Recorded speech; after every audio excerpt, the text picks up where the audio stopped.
Pinasabog noong nakaraang linggo ng Islamic Revolutionary Guard Corps ang US-registered tanker na yan sa baybayin ng Basra sa bansang Iraq.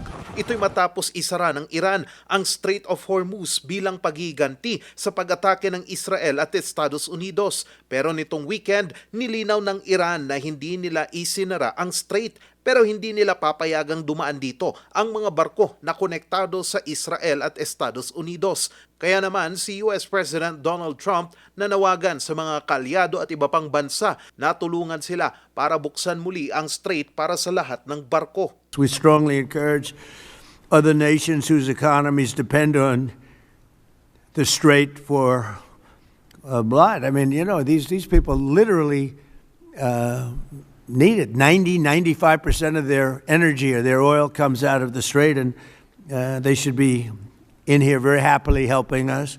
Pero ang panawagan ni Trump, tinanggihan ng ilang mga bansa gaya ng Australia, Spain at Japan. Kasama rin dito ang mga lider ng iba't ibang bansa sa European Union. Anila, hindi raw sila makikisawsaw sa isang gerang hindi naman sila ang may pasimuno. Tumanggi rin dito si British Prime Minister Keir Starmer.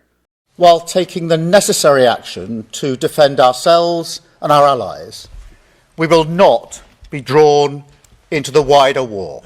I think NATO's making a very foolish mistake, and I've long said that, you know, I wonder whether or not NATO would ever be there for us.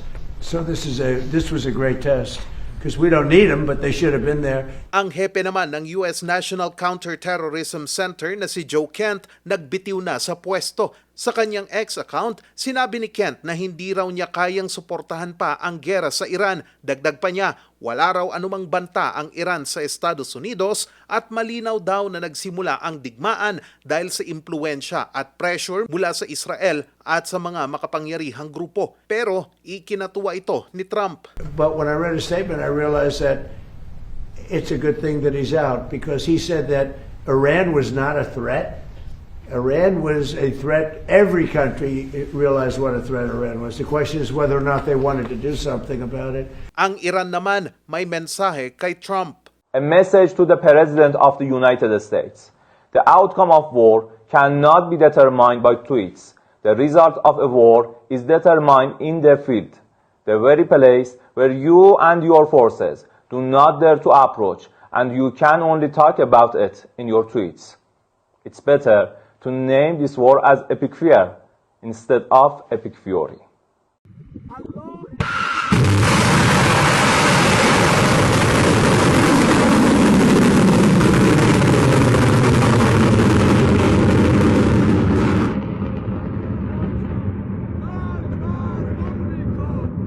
Sa kabila niyan, patuloy pa rin ang paglulunsad ng Iran ng mga pag-atake. Mula noong weekend, pinotakte ng drone at missile ang embahada ng Estados Unidos sa Baghdad, Iraq. Dalawa naman ang nasawi sa Ramat Gan sa Israel matapos tamaan ng cluster munition ng Iran. Napinsala rin ang Savidor Center train station malapit sa Tel Aviv dahil sa tumamang shrapnel mula sa Iranian missile. Muling binomba naman ang Fujairah port sa UAE nitong weekend at nagdulot ito ng malaking sunog. Ang Estados Unidos naman pinaigting pa ang pambobomba sa Iran sa tulong ng USS aircraft carrier na Abraham Lincoln. Ilan sa mga binomba ng Estados Unidos ang Kharg Island na pinakamalaking export hub ng Iran para sa langis nito. Napinsala rin ang lungsod ng Isfahanan sa pambobomba ng Israel at US. Patuloy pa rin ang pag-rescue sa mga sibilyang nasawi at natrap sa pambobomba sa Tehran.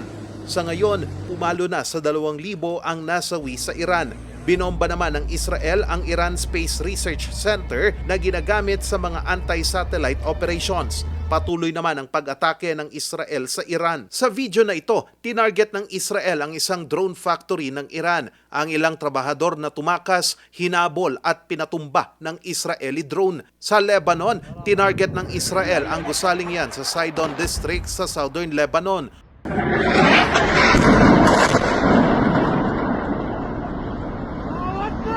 Gumuho naman ang gusaling yan sa Bashaura matapos tamaan ng airstrike ng Israel. Napinsala rin ang gusaling yan sa Burj Hamud.